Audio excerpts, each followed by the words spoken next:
ఉద్యోగానికి వెళ్ళి ఇంటికి వచ్చిన తన తల్లిదండ్రులను ఒక చిన్నారిలా ప్రశ్నించింది.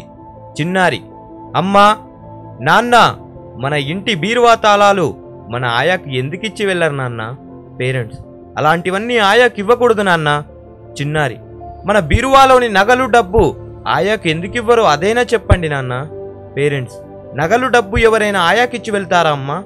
చిన్నారి, మీ ఏటీఎం కార్డు ఎందుకమ్మా ఆయాకిచ్చి వెళ్ళరు? అదైనా చెప్పండి అమ్మా. పేరెంట్స్, నీకేదో అయింది, ఏంటి నీ పిచ్చి ప్రశ్నలు? అలాంటి ఖరీదైనవి విలువైనవి ఆయాలకు ఇవ్వకూడదు. చిన్నారి, అలా అయితే నన్ను మాత్రం ఆయా దగ్గర వదిలేసి వెళ్తున్నారెందుకమ్మా? నేను మీకు ముఖ్యమైన దాన్ని కాదా అమ్మా? ఈసారి తల్లిదండ్రుల నుండి మాట రాలేదు. కళ్ళల్లో నీళ్లు తిరుగుతున్నాయి. పసి మనసులు గాయపడి అడిగే ప్రశ్నలకు సమాధానం లేదు. నేటి జీవన విధానం ఇది. మారుతున్న కాలంలో డబ్బు మోజులో పడి తిండిని మానేస్తున్నాం. డబ్బు మోజులో పడి ఆరోగ్యాన్ని వదిలేస్తున్నాం.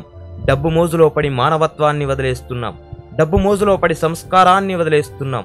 డబ్బు మోజులో పడి చివరికి మానవ సంబంధాల్ని కూడా పక్కన పెడుతున్నాం. ఇన్ని వదిలేసి సంపాదించే డబ్బులో ఏముందో మరి?